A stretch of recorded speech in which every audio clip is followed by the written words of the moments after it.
네, 오늘 이재명 대통령은 시정연설을 통해서 최악의 상황에서도 최선의 결과를 만들기 위해 영혼까지 갈아 넣으며 총력을 다하겠다라고 했는데요. 이번 예산안의 의미 그리고 최근 민주당과 대통령실 사이의 갈등까지 박홍근 의원과 함께 현안 짚어보도록 하겠습니다. 안녕하세요. 네, 반갑습니다. 네, 이렇게 중량감 있는 중랑을 해서 직접 스튜디오까지 와서 너무 감사드립니다. 네, 감사합니다. 일단 국감은 일단 한 템포가 이제 끝났다고. 네, 지난주에 기획재정위원회 국감 다 마쳤습니다. 네, 그러면 이제 예산안 심의나 뭐 주요 법안 이거 처리로 좀 넘어가도록 할 텐데. 그렇습니다. 이번 시정연설에 담긴 예산안의 의미 요거는 일단 먼저 좀 총평을 좀 해주시면. 728조 작년 대비 8.1%가 오른 그런 내년도 예산안이 되겠습니다. 국가 재정이 녹록지 않은 상황이지만 그 어느 때보다 국가적으로 풀어야 될 숙제들이 많은 거죠. 그래서 과감하게 확장적 재정을 편성했다 볼 수 있겠고, 특히 오늘 대통령께서도 강조한 것처럼 AI 시대를 여는 첫 예산이다 이렇게 표현을 쓰지 않았습니까?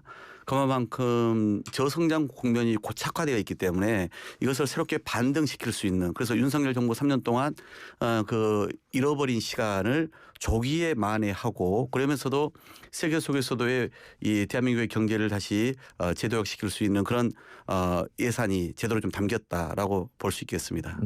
그렇다. 근데 이제 아무래도 원내대표도 지내셨으니까 이게 이제 예산은 갈수록 커지는데 그만큼 정부 적자도 그만큼 커져서 이와 관련해서 어떤 긴축이 아니라 확장을 할 때다라고 얘기를 하는데, 그럼 이 확장이 수용 가능한 선은 어느 정도라고 생각을 하십니까? 나라별로 뭐 정확히 정해진 기준은 있지는 않습니다. 네. 그런데 계속 국민의힘 쪽에서는 국가재정법을 바꿔서 그래서 더 이상 어떤 국가 그 채무를 늘리지 말게끔 하자 이렇게 얘기를 하는데, 본인들도 그 기준을 스스로 지킨 적이 작년에 없다. 이렇게 네. 무너뜨렸거든요. 올해 거치면서. 그런데 핵심은 뭐겠습니까? 소위 부채, 국가 채무에 있어서 분모를 네. 그만큼 넓히면 채무는 그만큼 줄어들겠죠. 채무율은. 그 얘기는 뭐냐면 결국은 국내 그의 어떤 생산성, 이 국가 경제에 있어서의 어떤 그런 생산성을 높이면 그러면 당연히 전체 채무의 비율은 줄어드는 거겠죠. 그래서 줄인 것이 대수가 아니라 좀 더 효율적이고 집중적인 투자를 통해서 이 GDP를 키우는 방식으로 가는 것이 옳다. 저는 그렇게 보고 있는 것입니다. 확장 예산을 통해서 마중물을 써서 경제가 성장하면 그 경제 성장률만큼의 과실이 또 세수로 들어오기 때문에 그렇습니다. 선순환이 될 수 있을 거다라고들 얘기들 많이 하시지만 네. 한편으로는 윤석열 정부에서 이른바 부자 감세가 좀 있지 않았냐, 요거는 좀 되돌려야 되는 거 아니냐인데 선거를 앞두고 증세를 회피하는 거 아니냐, 이런 비판이 있을 수 있다는 생각이 드는데. 근데 이미 보시기에는. 내년도 저희가 예산안을 제출하면서 세제 개편안도 같이 발표하지 않았습니까? 거기에 가령 법인세율 같은 경우도 다시 원상 복구하겠다라고 이야기를 했죠. 그 외에도 저희가 이 교육세라든가 네. 이런 걸 포함해서 여러 가지 다시 좀 이렇게 원상 복구하기 위한 그런 것을 이미 발표한 바가 있습니다. 그러니까 아마도 좀 더 과감한 증세를 하지 않냐 이렇게 일각에서 얘기할 수 있겠지만은 지금은 국민 수용성을 감하는 선에서 우선은 윤석열 정부가 감세 조치했던 것을 원상 복구하는 수준으로 먼저 가는 것이 급선무라 봅니다. 네, 알겠습니다. 그 오늘 이재명 대통령 시정연설 끝나고 물론 이제 한쪽은 텅 비어 있었습니다만 이제 민주당 의원들이랑 일일이 악수를 하는데 유독 박홍근 의원님이랑은 조금 더 길게 사담을 나누는 듯한 느낌적인 느낌을 받았는데 뭐 특별한 뭐 현안이 있으셨나요? 그렇다기보다는 이제 제가 이재명 대통령이 지난 대통령 선거 나올 때 삼성 국회의원 중에 최초로 지지선언을 하고 네. 그러고 나서 캠프를 짜면서 비서실장을 맡아가지고 이제 후보로 선출되고 본선을 이제 같이 준비를 하지 않았습니까? 그때는 이제 대선 졌죠. 그 이후에 또 제가 원내대표로 당대표로 모시고 있었고 이렇게 이제 계속 어려운 시기를 함께 했기 때문에 보면은 서로 애틋한 눈빛을 주고받습니다. 그리고 오늘도 최근에 얼마나 진짜 강행군을 하셨습니까? 그러면서 또 역대급 성과를 냈다고 저는 보고 있거든요. 그런 점에서 너무나 훌륭하시다. 그리고 수고하셨다. 이런 말씀을 꼭 드리고 싶었거든요. 네. 말씀만 들으면 개국공신에 홀대하고 있는 거 아니냐, 왜 장관직에 임명이 안 되냐, 이런 의문을 가지실 분도 있을 텐데 그 얘기는 이후에 박홍근 의원의 개인적 어떤 진로에 대해서는 나중에 마지막에 질문을 좀 하도록 하고요. 어쨌든 예산 관련해서 이제 국민의힘 쪽에서는 뭐 예를 들면 지역사랑 상품권 문제라든가 국민성장 펀드 문제라든가 이런 부분들에 대해서 조금 이제 공격을 하는 부분이 있는 것 같고 어쨌든 시정연설 자체를 불참하지 않았습니까? 근데 이제 예전에 민주당도 뭐 예를 들어 윤석열 전 대통령이 작년 아예 예산 시정연설 안 했으니까 그렇지만 이런 식으로 박수를 치지 않는다거나 불참했던 약간 선례가 좀 있지 않습니까? 그래서 이것만 가지고 지금 뭐 야당에 대해서 정치적 공세를 할 수 있는 거냐라고 하는 의문을 품는 분들이 계시다면 어떻게 답하실까요? 제가 2022년 민주당 원내대표였습니다. 네, 그렇죠. 그래서 여당 민주당의 이제 여당 원내대표 1개월 하고 나머지 12개월을 윤석열 첫해 원내대표였던 거거든요. 네. 당시에 너무나 많은 일이 있었는데 그중에 하나가 예를 들어 날리면 바이든 발언 아니었습니까? 네. 근데 그건 본인이 국회 특히 야당을 상대로 하는 그런 모욕적 발언을 했음에도 불구하고 사과도 안 했어요. 거기에 그치지 않고 그 이후에 어떻게 했습니까? 국정감사 기간에 민주당을 최초로 검찰에 그 압수수색을 하게끔 했습니다. 그리고 야당 대표 자기랑 그래도 대선에 경쟁했던 사람인데 끊임없이 이 검찰 권력을 동원해 가지고 그렇게 압박해 오지 않았습니까? 그런 상황에서 저희가 그런 거에 사과해라. 이렇게 먼저 제가 요구를 했는데 오히려 2차 압수수색이 들어왔던 것이죠. 그래서 제가 당시에 어떻게 할까 하다가 국민의힘이 문재인 정부 때 어떻게 했냐면요. 본회의장에 들어와서 아예 상복을 입고 근조 리본을 달고 그다음에 이 X자로 손을 이렇게 그으면서 대형 현수막은 두 개나 펼쳤습니다. 그러니까 다 국회법 위반을 저지르면서까지 그렇게 소리도 지르고 했거든요. 또 어떤 분들은 저는 그렇게는 하지 말자. 그러지만 정중하게 항의하자 해서 저희가 들어오는 입구에서 침묵 시위를 했던 기억이 있거든요. 물론 본회의장에 들어오는 것이 맞지 않았냐라고 얘기하는 분도 있었지만 저희는 그 정도로도 당연히 우리는 야당 탄압 입장에서 할 수밖에 없었던 입장이었고요. 그런데 이번의 경우는 저는 다르다 생각을 합니다.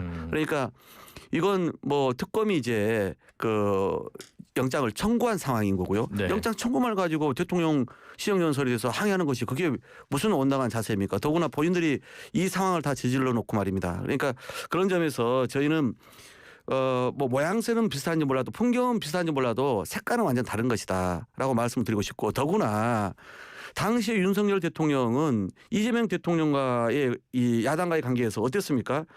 한 번도 윤석열 대통령이 대화 자체를 제대로 시도하지 않아요.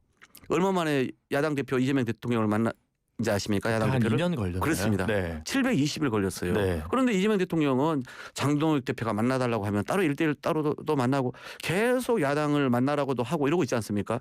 야당을 대한 태도 자체가 완전 다른 것이죠. 그러니까 이런 상황이기 때문에 저희는 오늘 저 국민의힘의 모습은 스스로 무덤을 파고 있다라고 볼 수밖에 없어요. 네. 그 원내대표를 하시고 그때는 아마 주호영 의원이 원내대표셨나요? 그 그렇습니다. 그 국민의힘 시기에 쪽에서? 제가 원내대표를 4명 상대했습니다. 4분 상대하셨습니까? 예, 그래서 네. 뭐 이제 두 번째가 권성동, 세 번째 가장 오래 저랑 상대했던 분이 주호영 국회부장입니다. 네, 그렇죠. 그 장면이 그래서 제 기억에 남아서 말씀을 드린 건데 지금 사실 말씀하셨듯이 대통령과 장동혁 대표가 한번 만나고 그리고 이틀 있다가 송원석 원내대표랑 김병기 원내대표가 정부조직법 합의하고 그다음 다시 없고 그리고 취임 100일 기자회견 되는 약간 어떤 에피소드라고만 하기엔 좀 가벼운 표현인 것 같고 문제가 있었잖아요. 그러니까 그러면 이제 야당 쪽 입장에서도 아니 합의를 해놓고 번복을 한 건 여당 아니냐. 근데 이런 상황에서 어떻게 교섭을 하냐. 또 어떤 측면에서 보면 원내대표에게 충분한 권한이 부여하고 있느냐. 정청래 대표는 이런 부분들이 있는 것 같거든요. 그러니까 원내대표끼리는 언제든 좀 한 라인이 좀 가동이 되는 게 우리 국회의 이 부분인 것 같은데 지금 어쨌든 그러면 여야가 어쨌든 협의를 하는 속에서 예산안도 통과되고 쟁점 법안, 비쟁점 법안 통과되는 게 맞을 텐데 원내대표 선배로서 지금 민주당 지도부 당대표 정청래 대표랑 김병기 원내대표가 가져야 될 어떤 자세 이런 게 있다면 뭘 주문하실까요? 제가 당시 이재명 대표께는 이렇게 말씀드렸거든요. 지난 대선에서 경쟁했던 사람이 대통령 현직에 있고 본인은 새롭게 대통령 도전을 해야 될 사람이니 그러니 상대방을 비판하고 공격하는 것은 오히려 협상을 해야 되는 원내대표 제가 맡을 테니 워낙 그때는 많은 실정 오만 독선의 그 사례들이 있지 않았습니까? 대통령께서는 민생 경제 외교 안보와 같은 그런 국가적 또는 국민의 삶과 직결된 이야기를 주로 하십시오. 이렇게 제가 말씀드리고 역할 분담이 좀 돼 있었어요. 이걸 이제 지금 역할 분담론으로 생각하면 사실 대통령이 늘 연일 강조하는 게 외교, 안보, 민생, 경제 문제입니다. 그러니까 대통령이 그걸 잘할 수 있게끔 여당으로서 뒷받침해 주는 게 매우 중요하다고 보고 있고요. 하지만은 여전히 특검 수사 중에 있고 그리고 재판 아직 뭐 한참이나 남았고 더구나 국민의힘은 반성을 내란 계엄에 대해서 하지 않고 있지 않습니까? 그러다 보니까 역할 분담 차원에서는 당 지도부는 어쩔 수 없이 이 내란의 완전한 또 신속한 그런 종식 이것을 집중할 수밖에 없는 지점이 있다고 생각해요. 그러면서 함께 사법 언론 개혁도 주창할 수밖에 없는 상황인 거죠. 이렇게 역할 분담이 좀 되어 있는 것이다라고 생각이 들고요. 그래서 당대표는 그런 개혁이나 이런 내란 문제에 관련해서 보다 원칙적이고 단호한 입장. 그러나 원내대표는 협상을 해야 되는 사람이기 때문에 물론 공개적으로는 국민의힘 행태에 대해서 비판적 모습을 내더라도 당연히 비공개에 있어서는 국회의장과 함께 만나기도 하고 따로 이 그 야당의 원내대표하고 많은 저는 논의를 하고 있다고 생각을 합니다. 당연히 그럴 거예요. 그래서 그런 과정이 쌓여야 향후에 원내대표 간의 어떤 그런 그 논의의 결과물이 법안 처리라든가 예산안 처리에 드러나기 마련이거든요. 저희는 다 그렇게 해왔기 때문에 당연히 지금도 그렇게는 하고 있을 것이다. 그러나 공식적으로 역할 분담 특히 이제 그런 지금 여당 입장에서는 그런 국민의힘이 워낙 그 반성을 안고 있고 오히려 적반하장격으로 나오고 있는 것에 대해서 그래서 우리로서는 정당해산 청구까지 언급할 수밖에 없는 상황이다 보니까 매우 그 냉랭한 그런 대치된 국면이 형성되어 있는 것이죠. 근데 이제 예를 들면 사법개혁 관련된 이슈가 너무 불거지다 보니까 대통령의 외교 성과도 굉장히 좀 퇴색하는 장면이 유엔 총회 때도 좀 있었던 것 같고 이번 에이펙 때도 어제 그제 재판중지법 관련해서 철회하는 해프닝 같은 장면이 있었잖아요. 그 말씀하신 역할 분담론에 따르면 정청래 김병기 대표는 잘하고 있다라고 평가를 해야 되는 겁니까? 아니면 지금 대통령실에서 종종 불편함을 내고 있는데 이 박자가 잘 안 맞는 듯한 느낌을 많이 받거든요. 그러니까 방향은 맞고 그리고 역할 분담도 제대로 돼 있다고 저는 생각합니다. 다만 그것을 처리하는 데 있어서의 정교함, 세련됨 이런 게 많이 요구되는 거 아니겠어요? 그리고 당연히 중요한 전국 현안에 대해서는 대통령실과 우리 당 지도부 간에 사전에 매우 긴밀한 소통이 필요로 하는 것이죠. 이제 그런 부분들이 좀 부족했기 때문에 그런 거에 대한 이제 이 상황 판단의 차이가 있었다라고 보여지고요. 저는 그런 점에서 보자라면은 지난번에도 특검법 연장 문제를 가지고도 좀 약간 입장 차이가 있는 것처럼 확인되지 않았습니까? 네. 그래서 과거에 제가 원내 수석 부대표도 해봤고요. 원내대표는 주로 야당 때 많이 했습니다마는 여당 때에는 당연히 실무 라인이 먼저 가동됩니다. 그래서 원내수석, 정무수석이나 비서관 또 국무조정실장 이런 데서 먼저 주요 현안에 대한 의견 교환을 먼저 충분히 하고 거기서 나온 이야기를 주말에 있는 고위급 당정청 지금은 당정대 회의가 있지 않습니까? 네. 거기에 이제 의제로 올려서 큰 방향을 정하거든요. 지금도 그렇게 하고는 있다 봅니다만은 옛날보다는 좀 이렇게 간극이 좀 있는 것 같아요. 그래서 저는 좀 더 밀도 있게 그리고 좀 더 사전에 좀 더 충분한 어떤 논의를 하면은 그러면 그런 엇박자의 우려를 극복할 수 있을 것이다 생각을 합니다. 그래서 주요한 현안에 대해서 사실은 박홍근 의원님 같은 경우 중진으로서 좀 관망을 하는 느낌이 더 많았는데 이번에 재판중지법 관련해서 되게 세게 얘기를 하신 것 같아요. 과유불급이다. 왜 이런 걸 나서서 하냐라고 하는데 이 현안에 대해서 한 번만 더 말씀을 주신다면요. 사실 관망만 하지는 않았고요. 네. 제 스타일 자체가 아무래도 원내대표까지 한 사람이다 보니 그러니까요. 공개적인 발언보다는 개별적으로 또는 내부 회의에서만 발언하자라고 하는 생각을 많이 가졌어요. 그래서 가령 지난번 국토부 차관 물러나야 한다는 이야기도 우리 의원들 전체 텔방에 제가 의견을 올린 바도 있고요. 신속히 지도부가 대통령실과 상의해서 정리해야 된다. 지금 민심이 만만치 않다. 또는 그전에 이 특검법 연장 관련해서도 마찬가지로 제가 좀 의견을 냈었습니다. 그 텔방을 통해서는. 네. 그런데 이제 이번에는 제가 공개적으로 언급을 좀 하게 된 것인데 그때 연장선입니다. 그때도 얘기했던 겁니다. 그러니까 이번 그 대통령의 이제 이 재판 중지법이라고 하는 것이 자칫 대통령의 생각이 아닐 수 있는데 그리고 물론 우리는 믿을 수 없거든요. 사법부가 그동안 워낙 스스로 화를 키웠어요. 그래서 내란 계엄 당시 모습부터 시작해가지고 또 지기현 판사를 대하는 모습 그래서 진짜 진중하게 사과하고 사법부가 스스로 좀 뭔가 달라지고 그래서 이 재판의 속도라든가 또 재판의 배당이라든가 이런 것을 좀 달리했으면 여기까지 안 왔겠죠. 근데 거기다가 국정감사에서 국민의힘 의원이 정략적으로 물어본 거거든요. 다시 그 재판해야 되지 않냐? 이렇게 파기환송된 걸 이렇게 공직선거법에 대해서 그러면 거기에 대해서 단호하게 얘기를 했어야죠. 이미 재판부가 논의를 통해서 결정한 사안입니다. 이렇게 얘기를 해야 될 일인데 이론적으로 가능합니다. 이렇게 얘기를 한 거 아닙니까? 그러니까 당연히 민주당 입장에서는 불안한 것이죠. 그렇기 때문에 만에 하나의 상황에 대비해서 다시 우리가 그 중단했는데 속도를 내야겠다라고 하는 이야기가 안에서 나올 수밖에 없었는데 다만 저는 이럴 때일수록 우리 헌법을 믿어야 된다. 국민을 믿어야 된다고 생각을 합니다. 지난 내란 기금도 다 막아내는 헌법이고 국민이거든요. 그분들이 우리 곁에 있는 거잖아요. 그리고 실제 만약 그런 일이 벌어지면 이미 본회의에 저희가 법안이 올라가 있단 말이에요.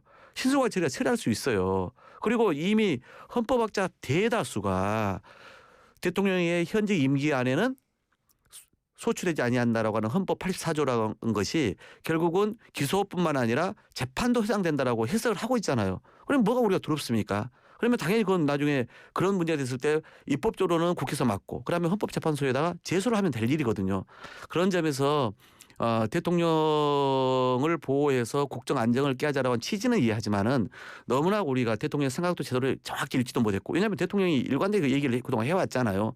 그러면 충분하게 사전에 이런 거에 대한 방침을 정하기 위해서 내부 논의를 하려면은 대통령이랑 소통을 했어야죠. 근데 그런 부분이 많이 부족했기 때문에 앞으로 이런 소통의 부족으로 인해서 국정 운영에 엇박자 혼선이 빚어서는 안 되겠다 싶어서 제가 그래도 좀 이제 전직 원내대표이긴 하지만은 좀 처음으로 공개적인 그런 좀 목소리를 좀 내본 것입니다. 네, 그동안 보면 이제 우상호 정무수석, 뭐 강훈식 비서실장 그리고 중진으로는 김영진 의원도 이제 비슷하게 한 번씩 돌아가면서 이제 그런 쓴소리를 하는 것 같은데 이제 그런 얘기들 제작진에서 많이 하거든요. 아, 이것도 하면 문자 폭탄이 또 당내 강성 열성 지지층한테 또 많이 오지 않나? 그래서 거기 의원실 되게 힘들겠다 이런 생각하는데 지금 오늘 뭐 괜찮나요? 그 의원실 지금 전화나 뭐 문자나 폭탄이나 이런 건 없습니까? 아닙니다. 뭐 전혀 그런 건 없고요. 도리어 우리 대통령의 생각을 비서실장 등을 통해서 당에도 알리고 국민들께도 밝힌 것이기 때문에 뭐 그게 이제 합리적이겠다. 더구나 대통령께서 이런 중요한 외교 일정을 마쳐가지고 성과를 남긴 상황이고 이걸 국민에게 보다 체감시켜야 될 시점이기 때문에 불필요한 어떤 그 이제 소통의 부족으로 인해서 다른 어떤 그 이 정쟁이 이슈화되는 것보다는 빨리 이 문제에 대해서 매듭짓고 가는 것이 옳겠다라고 잘 판단했다 보고 여기에 대해서 제 의견을 밝힌 것에 대해서도 뭐 특별한 문제나 뭐 이런 뭐 항의 글이 있지 않았습니다. 네, 알겠습니다. 오히려 뭐 할 얘기 하셨다 이렇게 말씀하시죠. 알겠습니다. 어쨌든 말씀하신 대로 그 역할 분담과 그 진중함이 지위에 따라 좀 필요할 텐데 예전에는 초재선이나 대변인이 공격수를 하고 중진들은 좀 뒤에 있는데 요즘은 뭐 법사위원장, 과방위원장, 당대표가 공격수를 하시니까 저희는 하여튼 아직 이 바뀐 정치 문법이 잘 적응되지는 않습니다. 마지막으로 좀 근데 지금 4선째십니다. 사실은 네, 그렇습니다. 비슷한 선수에 계신 분들이 뭐 총리도 하고 뭐 국회 부의장도 하고 장관도 하고 그럼 4선쯤 되면 이제 고민이 복잡해질 때입니다. 나의 다음 스텝은 무엇이어야 하는가라고 하는데 최근 보니까 내년 6월에 행정직으로 좀 행정적인 일을 하는데 좀 관심이 많으신 것 같더라고요. 완전히 이제 이거는 공개적으로 밝힌 거라고 저희가 받아들이면 됩니까? 서울시장이요. 예. 제가 제 거치와 관련해서는 이제 작년 8월 이재명 대통령께서 두 번째 당대표 되기 전에 한번 말씀을 드린 바도 있었고요. 그 이후에 몇 분하고 좀 상의를 했습니다. 그러나 이제 내란 계엄이 터지면서 이제 거기에 집중할 수밖에 없었고 대선까지 네. 이제 승리하는데 올인했고 그리고 제가 국정기획위원회로 파견 나갔어요. 그걸 총괄한 분과장을 하다 보니까 이제 준비가 좀 미뤄진 것인데 이미 여러 가지 준비를 위한 그런 그 멤버 사람들도 좀 짜고 그래서 저를 좀 돕는 싱크탱크 그룹도 그런 그 전문가 그룹도 이제 발족을 했고 또 11월 중순경에는 제가 왜 서울을 바꿔야 되는지 그리고 왜 제가 그런 시장 도전에 뜻이 있는지에 대해서 좀 국민들께 시민들께 알릴 생각을 갖고 있습니다. 그러면 이재명 대통령도 박홍근 의원님이 서울시장으로 도전하는 것은 작년 여름부터 인지하고 있다. 제가 그때는 그런 뜻이 있습니다 정도로 얘기를 했고 그랬더니 뭐라고 해주신 말씀이 있었고요. 그 부분 그리고, 비공개입니까? 예, 그리고 또 국정기획위원회 2달 동안 정말 열심히 했거든요. 네. 그래서 그걸 마무리하고 나서 대통령 또 잠깐 뵐 시간이 있어서 그때도 이제는 본격적으로 좀 뛰어보기 시작하겠습니다. 이렇게 말씀을 드린 바가 네. 있었습니다. 네. 지금 이제 거론되거나 본인이 이제 의사를 밝히거나 이런 주자 중에는 뭐 김민석 총리도 있고 자천타천으로 강훈식 비서실장도 있고 뭐 정원호 성동구청장, 박주민 의원 또 이제 당은 다르지만 뭐 조국 대표 이 정도 있는데 여기서 빼어나게 다른 뭐 이제 뭔가 포인트, 나의 가치, 뭐에 유니크하다 이런 걸 강조하실 부분이 있으실까요? 뭐 저는 아무래도 제가 이제 국회 예결위원장이나 원내대표나 또는 을지로위원장을 했기 때문에 그런 정책 이번에 또 이재명 정부의 5개년 계획을 총괄적으로 정리한 그런 그 국정기획분과장을 하지 않았습니까? 그래서 이제 아무래도 서울의 비전, 서울의 문제를 진단하고 새로운 비전을 수립하는 데 있어서의 어떤 정책적인 강점이 있겠다라고 판단이 들고요. 두 번째는 아무래도 제가 이제 시민운동을 하다가 정치권에 들어왔단 말이에요. 현재 서울시정은 말 그대로 시민 없는 시정이다라고 저는 단정 짓거든요. 그런 차원에서 시민이 중심이 되는 시민 주권을 전면적으로 펼치는 그런 시정을 제대로 구현할 수 있는 강점이 있겠다라고 생각을 하죠. 그래서 그런 이제 강점을 가지고 하면은 아무래도 서울시는 보면은 늘 좀 유능한 그러나 품격 있는 그런 이제 행정가형을 많이 원해 왔습니다. 그런 차원에서 향후 이제 경정 과정에서 제 강점을 충분히 시민들께 진정성 있게 알려나가면 될 것이다 이렇게 보고 있습니다. 서울시를 오랫동안 민주당이 집권하다가 내준 핵심 이슈는 부동산이었다고 평가를 많이 하고 지금도 부동산 이슈가 훨씬 아주 크다고 생각들을 많이 하는데 의원님 보시기에 뭐 보유세 얘기도 나오고 요즘 일각에서는 또 임대차 관련해가지고 2+2를 조금 더 강화를 해야 되는 거 아니냐 이런 법안도 뭐 발의되는 게 국회에 있는 것 같고요. 뭐 그래서 이런 관련해가지고 부동산과 관련해서 어떤 식으로 좀 갈피를 가닥을 잡아야 되냐. 왜 제가 여쭤보냐면 김용범 실장도 인터뷰에서 서울시의 역할이 되게 중요하다. 정부도 있지만 그런 얘기를 해서 마지막으로 질문 하나 드리겠습니다. 저도 중앙정부와 서울시 엇박자 이 불협화음이 여전히 염려됩니다. 오세훈 시장은 내년도 또 출마를 하기 위해서 자기의 유리한 방향으로 끌어갈 거란 말이에요. 그러니까 부동산 정책은 보수냐 진보를 뛰어넘어서 중앙정부냐 지방정부냐를 뛰어넘어서 일관된 정책이 중요하거든요. 근데 늘 그렇지 않다 보니까 이게 서로 이 어려운 상황을 맞닥뜨리는 상황이 이제 반복되고 있는 것인데요. 저는 그런 점에서 이제 결국은 서울에 많은 사람들이 집이 있는 사람들은 더 집값이 오르기를 바라거나 아니면 세금에 대한 부담으로 또 집이 없는 사람은 이제 좀 더 살 기회를 좀 얻기 어려운 거 아니냐라는 불안감이 이런 게 다 이제 또 아예 당장 집 장만할 생각이 없던 사람은 이제는 전세나 월세 더 어려워지면서 불안해지지 않냐고 이런 좀 모두의 이제 그 불만이 이제 생긴 상황인데 결국 지난번에 이제 정부가 수요 관리 정책을 발표를 했고 그건 불가피한 점은 있었다 생각합니다. 다만 실수요자 측면에서 보면 그 불만을 잠재울 수 있는 보완책은 필요하다 보거든요. 그리고 그것의 핵심 중에 하나는 공급 대책임이 분명합니다. 그리고 공급 대책을 제대로 하려면 서울시의 전면적 협조가 필요해요. 그런데 지금 오세훈 시장은 계속 소위 마용성 중심의 한강빌더 중심의 31만 원만 이야기를 하지 네. 본인 임기 안에 제대로 공급 못했잖아요. 그렇기 때문에 저는 공공이 우선 이 마중물 역할을 할 수 있는 서울시의 협조가 필요하다. 그리고 알겠습니다. 민간으로 보완해야 된다. 네, 그런 생각을 여기는 갖고 다음에 있습니다. 한번 또 모시고 다루도록 하고요. 마지막으로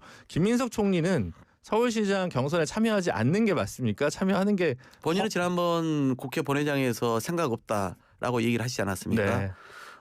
저는 뭐 정치는 누구나 자기 진로에 대한 고민을 하기 때문에 만약에 우리 후보들을 저는 역동적으로 네. 경선을 해내면 충분히 이겨도 남다라 보는데요. 네. 그게 누구든지 간에. 그런데 만약에 우리가 그 과정이 생각만큼 여의치 않았을 때는 그러면 뭔가 당 지도부 입장에서는 또 특단의 카드도 고민할 때가 오겠죠. 그런데 그것은 내년 뭐 2월 3월에 충분한 시간이 있기 때문에 지금은 그걸 먼저 앞서서 얘기할 필요가 알겠습니다. 없다라고 네. 봅니다. 네, 오늘 말씀은 여기까지 듣도록 하겠습니다. 오늘 나와주셔서 감사합니다. 네, 고맙습니다. 네, 지금까지 중랑을의 민주당 박홍근 의원이었습니다.